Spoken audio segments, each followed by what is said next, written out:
The image used in this tutorial was provided by Pixmac.com. Access over 10 million images for just about any project that you may be working on. Whether you're not happy with your current eyes, or you're just curious to see what they would look like in a different color, the ability to change someone's eye color is one of the most requested subjects in photo editing. This video will give you an understanding on how to change your model's eye color and keep the final result looking somewhat realistic. The first thing that needs to be done is to create a selection with only the eyes. Now, because the eyelids are usually covering a slight portion of our desired area, the pen tool will probably be our best bet for this selection. I'm going to quickly grab my pen tool and, making sure that path is selected at the top, create a path around both eyes.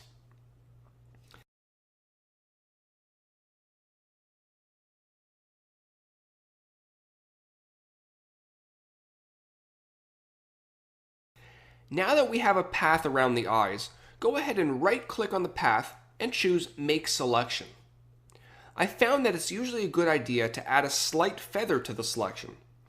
This is going to ensure that when we change the color, the result won't be too sharp. It'll be nice and smooth. Now that we have our selection, let's go ahead and start adding some adjustments.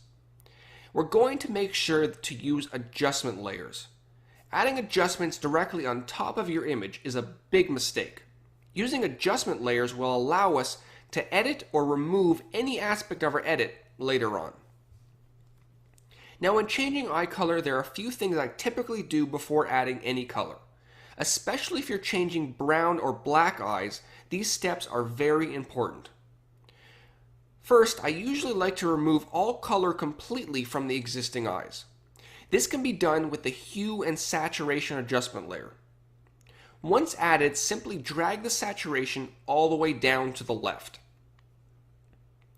Next, we need to adjust the tones of the eyes. At the current state, they're not really suitable for lighter eyes. Now, making sure to select the eyes once again by Command or Control clicking on the layer mask, add a levels adjustment layer. We want to make sure that the pupils remain dark while the rest of the eye naturally lightens up. Now, depending on the original color, you may need to play around with the settings a little bit. I'm going to drag the shadow slider to the right a little bit and both the midtone and highlight slider to the left. This will allow us to achieve a much more natural result once we add some color. Let's go ahead and do that.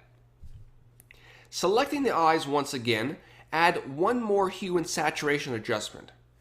This time we're going to make sure to check the colorize checkbox at the bottom. Now, as you drag the hue slider to the left or to the right, you'll be able to choose some pretty natural eye colors. You may also have to adjust the saturation a little bit if you want some more vivid eyes.